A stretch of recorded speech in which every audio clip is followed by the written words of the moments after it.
பிரியமானவர்களே, இன்றைய காலை பொழுதிலும் கூட இது வானத்தின் வாசல் ஊழியத்தின் மூலம் உங்களை சந்திப்பதில் கர்த்தருக்குள் மிகுந்த சந்தோஷம் அடைகிறேன். வெட்கத்தோடு இருக்கிறீர்களா?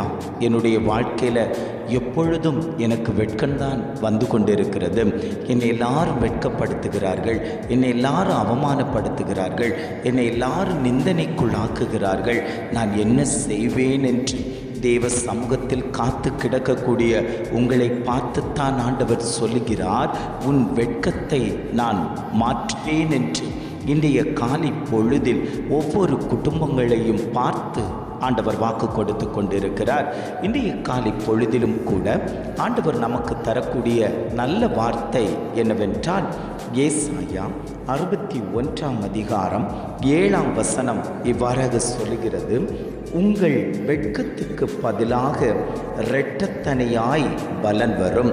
வசனம் இவ்வாறாக சொல்லுகிறது, உங்கள் வெட்கத்துக்கு பதிலாக இரட்டத்தனையாய் பலன் வரும். இன்றைக்கு அநேகர் வெட்கப்பட்டு அவமானப்பட்டு கூனி குறுகி வாழ்க்கையை நடத்தி கொண்டிருக்கிறார்கள். வெளியே போனால் என்ன சொல்லுவார்கள், என்னை வெட்கப்படுத்தி விடுவார்களோ, ஏதாகிலும் சொல்லி என் மனதை காயப்படுத்தி விடுவார்களோ என்று அநேகர் வீட்டுக்குள்ளாடியே முடங்கி கிடக்கிறார்கள். கடன் பாரத்தை குறித்து வெட்கப்படுத்துவார்களா? இந்த வியாதியை குறித்து வெட்கப்படுத்துவார்களா? என் சூழ்நிலைமையை குறித்து வெட்கப்படுத்துவார்களா? இப்படி ஒவ்வொரு காரியத்துக்கும் பயந்து பயந்தே வீட்டுக்குள்ளாடி முடங்கி கிடக்கக்கூடிய அநேக ஜனங்கள் உண்டு. ஆண்டவர் சொல்லுகிறார், உன் வெட்கத்தை நான் மாற்றுவேன். அந்த வெட்கத்தை மாற்றி நான் உனக்கு இரட்டத்தனையான பலனை தருவேன் என்று இன்றைய காலை பொழுதில் ஒவ்வொரு குடும்பங்களையும் பார்த்து ஆண்டவர் வாக்கு கொடுத்து கொண்டிருக்கிறார். அன்னாளை குறித்து நாம் பார்ப்போமேயானால், அன்னாள் பெனினாளால் வெட்கப்படுத்தப்பட்டாள். தனக்கு பிள்ளை இல்லையே என்று சொல்லி பெனினாள் அன்னாளை போட்டு துக்கப்படுத்தி கொண்டிருந்தாள், வெட்கப்படுத்தி கொண்டிருந்தாள். அன்னாளோ தேவ சமூகத்தில் அமர்ந்திருந்த போது அவளுக்கு வேண்டிய நன்மையை கர்த்தர் கொடுத்து அவளுடைய வெட்கத்தை மாற்றினது போல இன்றைக்கு நீங்கள் அன்னாளை போல வெட்கத்தோடு வியாகுலத்தோடு இருக்கிறீர்களாம். தேவ சமூகத்தில் கடந்து வாருங்கள்.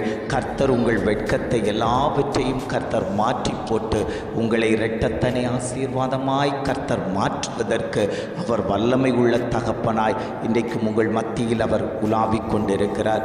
எத்தனை பேர், ஆண்டவரே என் வாழ்க்கையில் இருக்கக்கூடிய வெட்கம் மாற்றப்படட்டும், ஆண்டவரே என் குடும்பத்தில் அநேகர்கள் வெட்கப்படுத்தி கொண்டிருக்கிறார்கள், என் குடும்பத்தில் அநேகர்கள் எல்லாவற்றையும் குறித்து என்னை கேவலமாய் ஆக்கி கொண்டிருக்கிறார்கள், என்னுடைய சூழ்நிலைகள் எல்லாம் மாற்றப்பட்டு கிடக்கிறதே, என்னுடைய நிலைமையெல்லாம் மாறிப்போய் கிடக்கிறதே, நான் வெட்கத்துக்குள் அகப்பட்டு கிடக்கிறேனே, எப்பொழுது என் வாழ்க்கையில் என் குடும்பத்தின் சூழ்நிலைமை மாற்றப்படும் என்று சொல்லி அநேகர்கள் தேவ சமூகத்தில் காத்து கிடக்கிறீர்கள் அல்லவோ? அந்த தெய்வம் தான் சொல்லுகிறார், உன் வெட்கத்தை நான் மாற்றுவான்ப்பா. எந்த இடத்துல நீ வெட்கப்பட்டு தலை குனிந்தாயோ அதே இடத்துல உன் தலையை நான் நிமிர்த்தி காண்பிப்பேன் என்று ஆவியானவர் திட்டமும் தீர்மானமுமாய் ஆண்டவர் வாக்கு கொடுத்து கொண்டிருக்கிறார். ஜெபிக்கலாமா?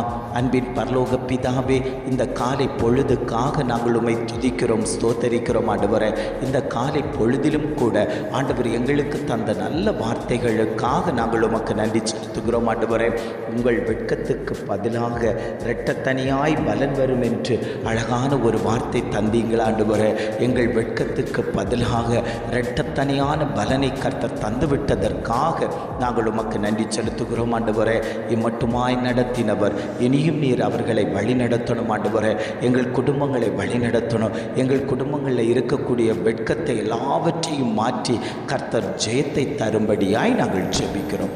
எங்களை தாழ்த்தி தருகிறோம். துதி கன மகிமை எல்லாம் உமக்கே செலுத்துகிறோம். மீட்பர் இயேசுவின் மூலம் ஜெபிக்கிறோம் பிதாவே.